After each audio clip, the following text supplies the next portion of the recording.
Sa ancient city ng South Korea, si Jang Hyuk, isang matabang binatang engineer, ay naospital dahil sa sakit na hepatitis B.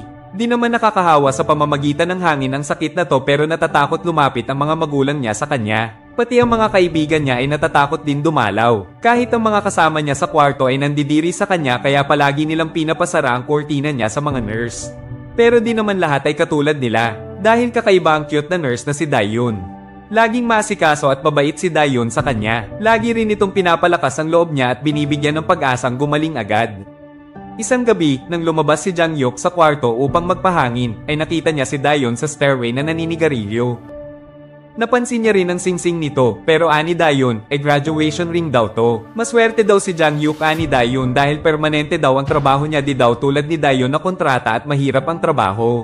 Kaya naninigarilyo daw siya upang maibsan ang antok. Pero biglang dumating yung head nurse kaya pinasa niya to kay Jang Hyuk at kunwaring pinagalitan siya dahil sa paninigarilyo. Kinaumagahan, nag-sorry siya at nagpasalamat kay Jang Hyuk dahil di siya nahuli nung head nurse.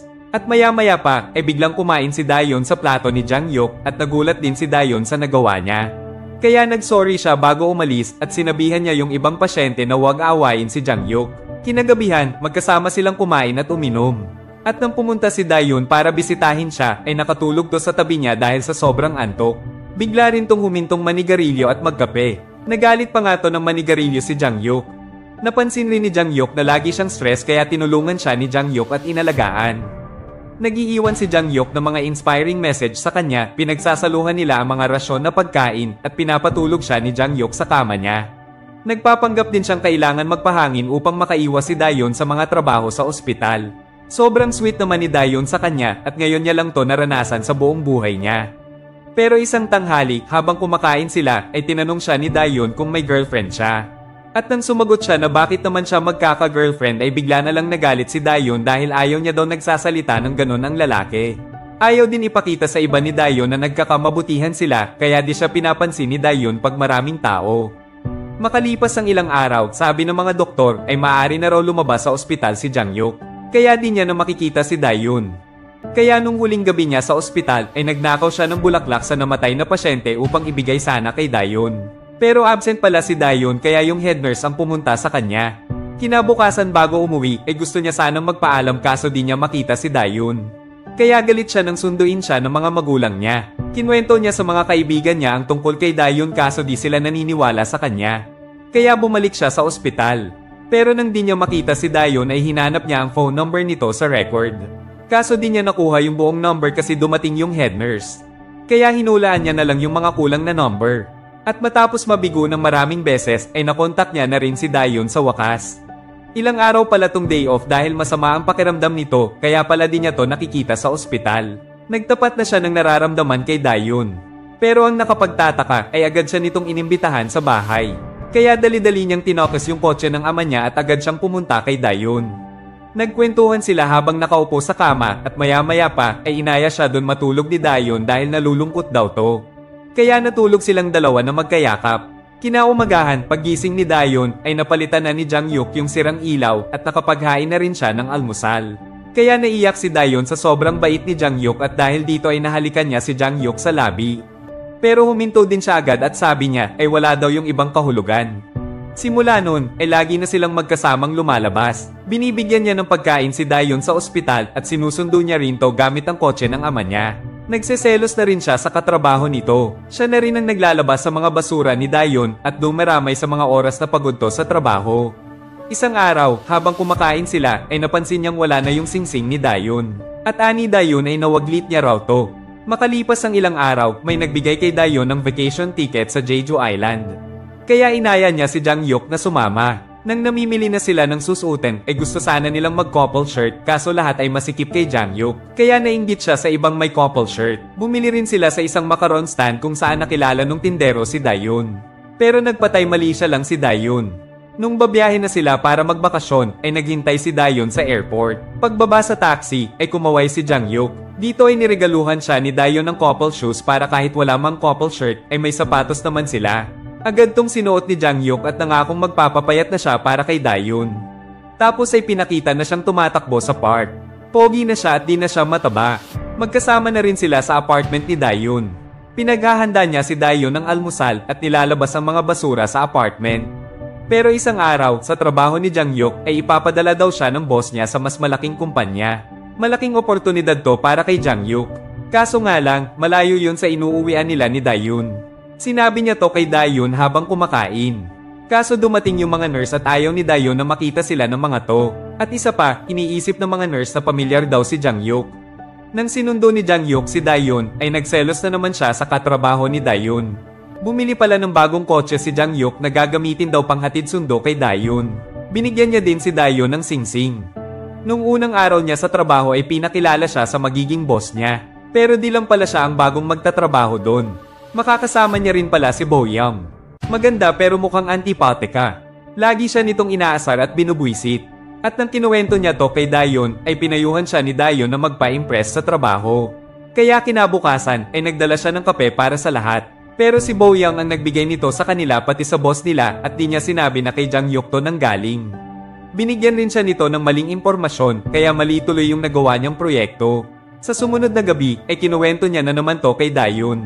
Pero dahil sa pamumroblema niya kay Boyang ay di niya na pala nabibigyan ng atensyon si Dayon. Nang sinubmit na nila sa mga boss yung proyekto nila ay sinarili ni Boyang ang lahat ng papuri dito. Kaya gumanti si Jang-hyuk. Sabi niya sa kanila mali daw yung design dahil madaling masisira yung tulay. Kaya kay Boyang nabunton ng sisi. Mula noon, lagi niya nang inaasar si Boyang. Masaya siyang nahihirapan si Boyang at laging nag-o-overtime upang tapusin ang trabaho habang siya naman ay maagang nakakauwi.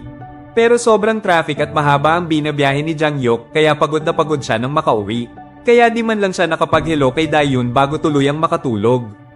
Kinabukasan, wala na si Dayon nang magising siya. Kaya nagreklamo siya kay Dayon na napapagod siya sa biyahe kaya doon na lang siya matutulog sa inuupahan niyang bahay at uuwi na lang siya kay Dayon tuwing linggo. Habang si Boyang naman ay lalong nahihirapan. Palagi siyang overnight dahil sa proyekto at nakakatulog sa oras ng trabaho. Kumakain na din siya sa harap ng computer at kahit pagligo ay hindi niya na magawa. Kaya di na maayos ang itsura ni Boyang. Sinabihan siya ni Jang-hyuk na huwag kumain sa trabaho. Pero bigla siyang umiyak. Kumakain daw siya upang di antukin dahil kailangan niyang tapusin yung proyektong sinira ni Jang-hyuk. Kaya nagsimula ng makonsensya si Jang-hyuk. Kaya nag-o-overtime na din siya para tumulong at di niya na napapansin ang mga message ni Dayon. Kaya mabilis natapos yung proyekto at pinuri sila ng mga boss nila. Kaya kinagabihan ay nag-celebrate ang departamento nila. Pero sa di niya mawaring kadahilanan ay di niya maiwasang titigan si Boyang habang nalalasing na to. Late na siya nakauwi at wala dun si Dayon. Tinawagan pala to sa ospital para mag-night shift. Nag-sorry siya dahil di na siya nakatawag at pinapalitan niya rin yung ilaw kay Jang-hyuk. Pero natulog lang si Jang-hyuk at di niya to napalitan hanggang kinabukasan. Muling binigyan ng bagong proyekto sina Jang-hyuk at Boyang. Pero okay lang dahil magkasundo na sila ngayon. Lagi ng overtime si Jang-hyuk kasama si Boyang. Kaya unti-unti na siyang nade-develop dito. Kaya di niya na napapansin si Dayon at madalang na silang nagkakasama. Kaya nababahala na si Dayon na may gusto sanang sabihing importante sa kanya. Tagumpay na naman yung pangalawang proyekto. Kaya nag-celebrate sina Jang-hyuk at Boyang habang naghihintay naman si Dayon sa pangako ni Jang-hyuk na magkikita sila. Kaya tinawagan niya si Jang-hyuk pero nagsinong aling to na may overtime sila. Pag-uwi ni Jang-hyuk, tambak na ang mga basura sa gilid at pinapapalitan din sa kanya ni Dayon yung ilaw. Pero nauwi lang sa pagtatalo ang pag-uusap nila na pareho daw silang pagod at dapat magtulungan. Noon din ay may importanteng sinabi si Dayon. Di pa daw siya nagkakaroon ng buwanang dalaw. Kaya nagulat si Jang-hyuk sa narinig niya at agad siyang nag-alibay na lalabas upang magtapon ng basura. Kaya naisip ni Dayon na di pa handang maging ama si Jang-hyuk. Mula noon, lagi nang wala sa sarili si Jang-hyuk. Isang buwan na palang buntis si Dayon. Lagi niyang napag-iinitan ng ulo si Boyang pero humihingi din naman siya agad ng tawad. Wala rin siya sa presentasyon nila dahil sinamahan niya si Dayon na magpa-check up. Pero kakaiba ang kinikilos ni Dayon nang pumirma to sa papeles tungkol sa pangalan ng magulang ng anak nila. Noon din ay nakapag-isip-isip si Jang-hyuk. Kaya nang matapos na ang check-up ay niyakap niya ng mahigpit si Dayon at nangako siyang aalagaan niya na ulit si Dayon. Mula noon ay nagme-message na si Jang-hyuk kahit nasa trabaho.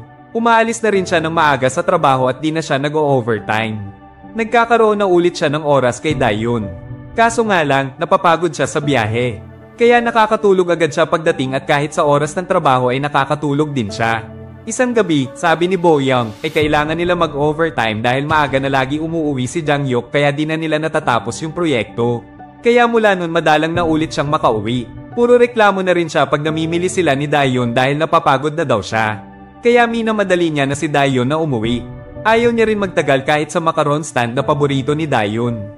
Kaya nagdaramdam si Dayon sa kinikilos niya.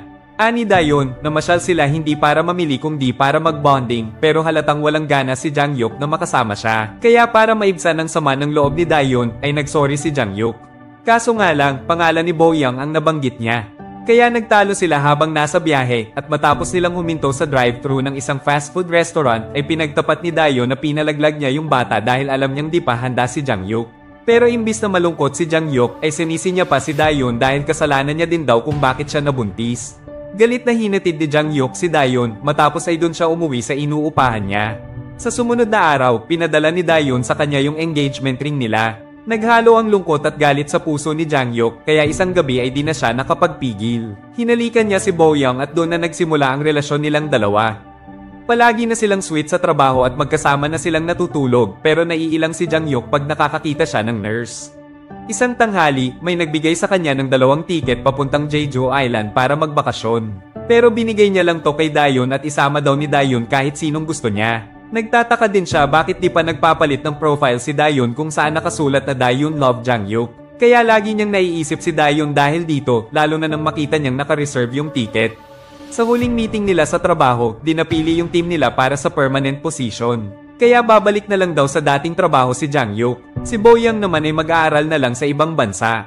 Ngayong maghihiwalay na silang dalawa ay naisip niya si Dayon at napansin niyang pupunta daw si Dayon sa Jeju para magpasko. Kaya pupuntahan niya si Dayon upang sumama. Kinuha niya yung engagement ring nila at agad siyang bumiyahe papuntang airport. Dumating siya kasabay ng pagkaway ni Dayon. Pero nang lalapitan niya na si Dayon ay nabangga siya sa isa pang lalaki. Ito yung matabang Jangyuk kanina sa umpisa. Magkaibang tao pala silang dalawa. Nakilala ni Dayon yung poging Jangyuk 2 taon bago yung matabang Jangyuk. Pasyente rin dati yung poging Jangyuk. Naging malapit din sila sa isa't isa at mabait din si Dayon sa kanya. Niregaluhan din siya ng parehong sapatos at pumunta sila sa Jeju para magpasko. Natutulog rin pala to sa apartment ni Dayon. Pero nung panahong nagkakalabuan na sila ay humanga siya sa bait ng matabang Jangyuk. Ginawa nito lahat ng di ginawa nung isa tulad ng pagpapalit ng sirang ilaw. Nung nakakatulog siya lagi sa kama nito, yun yung panahong nagbubuntis siya, kaya din siya huminto sa paninigarilyo at biglang naging laging gutom. Yung mga gabi na laging wala yung poging Jangyuk, yun naman yung mga gabi na lagi siya sa ospital at kasama niya yung matabang Jangyuk. Ito rin pala ang sinulat niya bilang ama nung magiging anak niya. Nung pinadala niya yung singsing kay Pogi, yun yung sinabi niyang nawala lang to. At nung binigyan siya ng tiket ni Jangyuk, yun yung inaya niya yung isa na sumama. Balik tayo sa kasalukuyan. Tinulungan ni Dayon yung matabang Jangyuk. Nakita niya yung isa pero di niya to pinansin at pumasok siya sa airport nang di man lang to kinausap. Habang naghihintay ng flight sina Dayon ay nagwawala naman yung isa sa labas. Bumalik siya sa company party nila at nalaman niyang nanalo din ng ticket si Boyoung. Kaya naisip niyang baka yung boss niya ang may pakanan ng lahat. Noon din ay nag-propose siya kay Boyoung pero tumanggi to dahil di pa daw to handa sa commitment. Kaya dahil sa sama ng loob ay uminom na lang si Jangyuk. Huwag mo kalimutan mag-like at subscribe para sa iba pang movie recap na tulad nito. Salamat sa panonood!